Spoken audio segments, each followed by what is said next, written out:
Menteri Koordinator Bidang Politik, Hukum, dan Keamanan, Menko Polhukam, Mahfud MD mengungkapkan strategi menangkap Gubernur Papua, Lukas NMB yang sudah ditetapkan menjadi tersangka kasus suap oleh Komisi Pemberantasan Korupsi (KPK).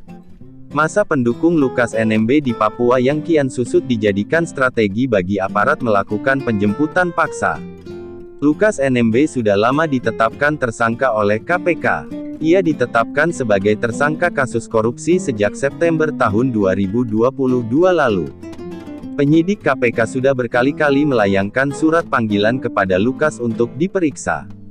Namun ia tak kunjung hadir dengan alasan kesehatan. KPK juga kesulitan menangkap Lukas lantaran rumahnya dijaga ketat oleh simpatisannya. Dalam penjagaan itu mereka membekali diri dengan senjata tradisional termasuk jubi atau panah. Hingga akhirnya KPK dibantu polisi berhasil menangkap Lukas di wilayah Kota Raja, Jayapura, Papua, Selasa tanggal 10 Januari tahun 2023. Mahfud MD mengatakan pemerintah selama ini terus memantau kesehatan dan kegiatan Lukas selama berkegiatan di Papua.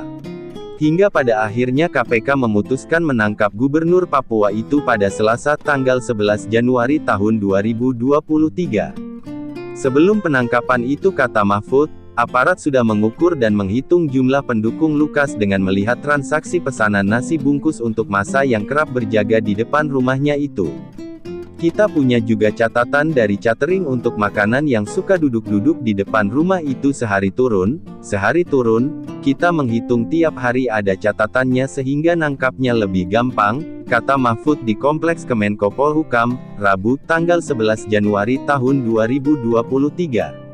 Kita jelaskan makin hari makin berkurang sampai akhirnya juga tidak ada kecuali masyarakat adat kan gitu aja, berkurang tapi kita tetap harus pengamanan maksimal, tegas Mahfud. Mahfud mengatakan, pengamanan di Papua tetap dilakukan secara maksimal. Pemerintah menyadari Lukas mempunyai massa yang banyak. Ketika Lukas NMB ditetapkan sebagai tersangka waktu itu orang belum mengerti ada kasus, orang ramaikan yang bela, setelahnya kita jelaskan makin hari makin berkurang sampai akhirnya juga tidak ada kecuali masyarakat adat, ucap Mahfud.